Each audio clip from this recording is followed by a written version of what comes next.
Hello everyone. Today we start next topic in chapter diversity in living organism. Last lecture में आपको diversity का क्या mean होता है, बायोडाइवर्सिटी। फुल नेम इसका क्या है, बायोडाइवर्सिटी। बायो का मतलब ऑर्गेनिज्म एंड डाइवर्सिटीज़ का मतलब है वैराइटीज़, बहुत ज़्यादा विविधता, जिसको हम हिंदी में कहते हैं कि हमारी जो इस अर्थ है इसमें बहुत ज़्यादा डाइवर्सिटी है, बहुत सारी स्पीसीज़ हैं। फिर आपको बताया कि क्लासिफिकेशन की नीड क्यों हुई, स्टडी को इजी बनाने के लिए क्या किया गया, क्लासिफिकेशन, क्योंकि इतनी ज़्यादा स्पीसीज़ की हम स्टडी नहीं कर सकते हैं। इसके बाद में क्लासिफिकेशन किस बेस पर किया गया, तो फर्स्ट तो कैरेक्टर के बेस पर, कि अलग अलग कैरेक्टर्स होते हैं सब में। जैसे लैंड पे पाए जाने वाले, वाटर में भी बहुत सारे एनिमल्स होते हैं, सबके कैरेक्टर्स क्या होते हैं, अलग अलग होते हैं। इसके बाद में नेक्स्ट था एवोल्यूशन के बेस पर, विकास जिसको हम कहते हैं एवोल्यूशन, यानी किस बेस पर क्लासिफिकेशन किया गया, क्या बेस रखा गया, सिंपल टू कॉम्प्लेक्स, यानी सिंपल से कॉम्प्लेक्स की तरफ।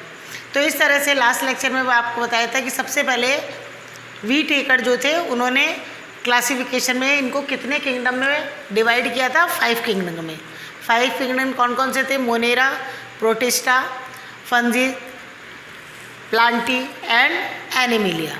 आज हम इन सबके कैरेक्टर्स एक एक करके डिस्कस करेंगे कि मोनेरा में कौन से कैरेक्टर्स होते हैं, प्रोटिस्टा में कौन से, फंजी में कौन से, प्लांटी में कौन से और एनिमिलिया में कौन कौन से कैरेक्टर्स होते हैं।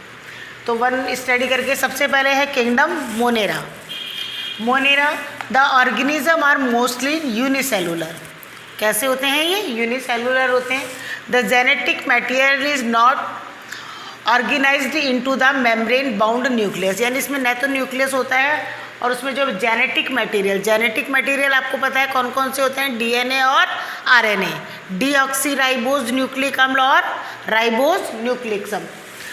तो it is not membrane bound nucleus, it lies inside the cytoplasm. ये साइटोप्लाज्म में साइड में दिखाई देते हैं। Membrane bound cell organelles are absents, यानी इसमें मेम्ब्रेन जो बॉन्ड होती है वो चारों तरफ जो सेल्स के, वो और जो ऑर्गेनल्स हम पढ़ चुके हैं पहले, बहुत सारे ऑर्गेनल्स होते हैं किसी भी सेल में, माइटोकॉन्ड्रिया, लाइसोसोम, राइबोसोम हमने पढ़ा था, गोल्जी एपरेटर्स, ये सब इनमें क्या होते हैं, एब्सेंट्स होते हैं।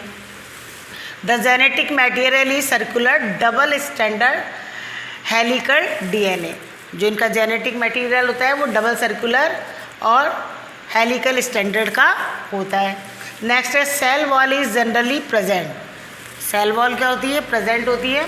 सम prokaryotic like microplasm do not have cell wall, कि कुछ जो प्रोकैरियोटिक हैं, आपको बताया था सेल कितने टाइप की होती है, 2 टाइप की, प्रोकैरियोटिक और यूकैरियोटिक। तो प्रोकैरियोटिक लाइक माइक्रोप्लाज्म जो होते हैं उनमें सेल वॉल क्या होती है, एब्सेंस होती है।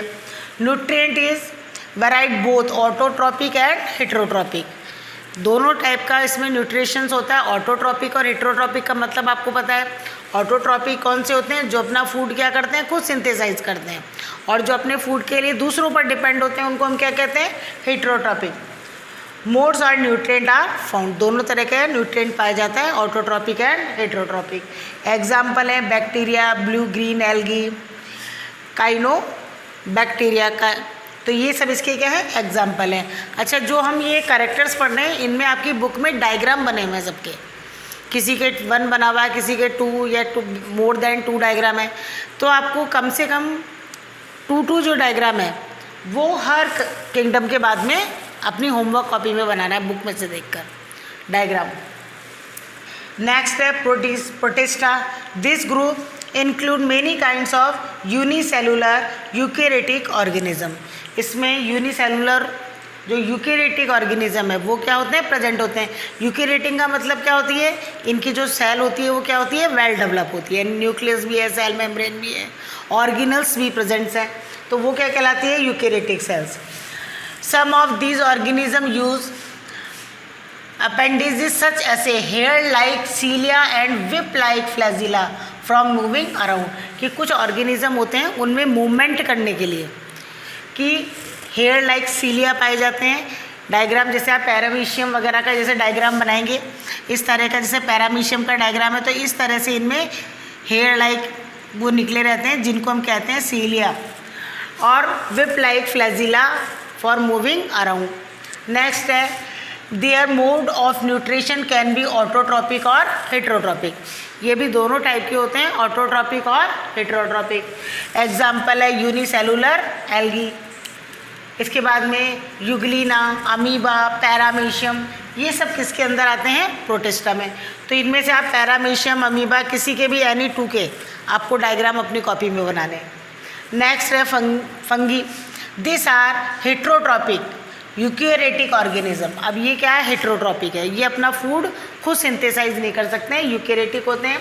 सम of them use decaying organic material as food and therefore called saprotrophs. Saprotrophs आपने देखा होगा कि किस तरह से फूड के ऊपर, कभी आपने देखा है कि अचार के ऊपर या कभी रोटी के ऊपर फफूंद लग जाती है, तो उसी को हम क्या कहते हैं? फंगी कहते हैं। और वही ये क्या करते हैं? जिसके ऊपर ये लगते हैं उससे क्या लेते हैं? न्यूट्रिशन। तो उसीलिए ये कौन से टाइप के हो गए? हेट्रो टाइप के हो गए। Other require a living protoplasm of A host organism for food, यानी प्रोटोप्लाज्म के रिक्वायरिंग के लिए दूसरे के फूड पर होस्ट के रूप में रहते हैं। They have cell wall made up of a tough complex sugar called chitin. क्या कहा जाता है इसको? किटिन कहा जाता है। इनकी जो सेल वॉल होती है वो किसकी बनी होती है? कॉम्प्लेक्स शुगर की, और टफ का मतलब टाइट होती है। इसके एग्जाम्पल है यीस्ट, मोल्ड्स, मशरूम। मशरूम से तो आप जानते ही हैं कि जिसको हम सांप की छतरी जैसे किसी भी गोबर पे या किसी बैम्बो वगैरह पे बारिश के दिनों में लग जाती है, तो ये सब किसके अंदर आते हैं? फंगी में आते हैं। नेक्स्ट है Plantae, these are multi cellular eukaryotic with cell wall. ये मल्टी सेलुलर यूकैरियोटिक हैं जिनके अंदर सेल वॉल प्रेजेंट होती है। They are autotrophic and use chlorophyll from photosynthesis.